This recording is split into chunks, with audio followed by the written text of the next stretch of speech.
Let's talk about Ableton 9.5. One of the first things you'll notice when opening any of your projects is that Live adds colors to each track by default now.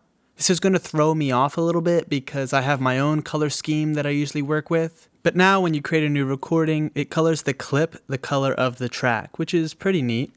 I even tested this out by recording several things at once and it still worked. The next thing I noticed was the change in metering. Now you can see the peak volume from sudden changes in amplitude, along with the RMS, or average level of perceived loudness of the track playing. This may help you get a better idea of the true volume of the track, but at the end of the day, nothing beats your ears. Once you're done recording, check out the waveform that you just recorded. That's new as well. It looks a bit more bold and sturdier. If you zoom in all the way, you don't get those little square wave artifact looking chops. It's really smooth and I think this looks really nice. In collaboration with Cytomic, Ableton decided to change some of their filters to be modeled after analog equipment. Ableton claims it will self-resonate, feedback, and distort beautifully. But only time will tell. I'll need to spend more time sitting down with these, listening to them, to really have a good opinion of the updated filters. In case you are wondering, the modified filters include the auto filter, simpler, sampler, and operators filter. Personally, I don't use too many samples in my music, but for those who do, the 9.5 library of sounds has been updated to include new drums, presets, hundreds of new blips and bloops to add to your next masterpiece.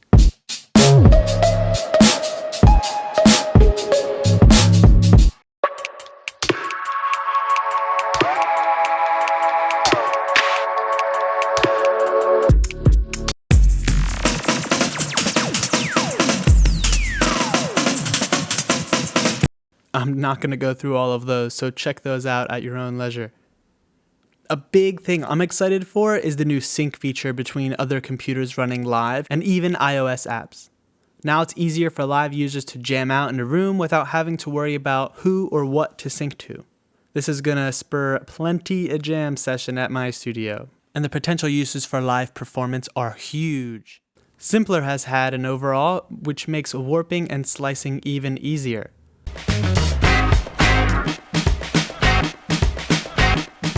Although it's not a utility I often use, it looks really cool and I'm excited about the next time I will need to use it, especially if I can get my hands on that new push controller with updated colors and a new screen.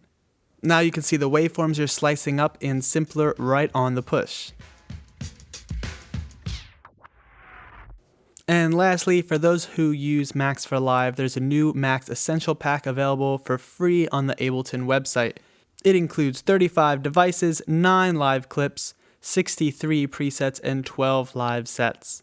I'm a more analog synth outboard gear kind of guy, but I'm glad that those who can afford gear or plugins now have more options to be creative.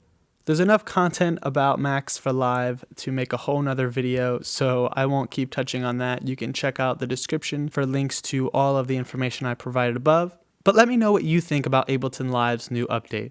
What do or don't you like about this update, and what features would you like to see in the future?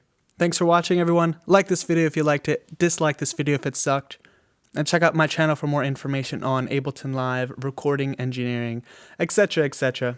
You guys know the drill by now. Until next time, never stop making music.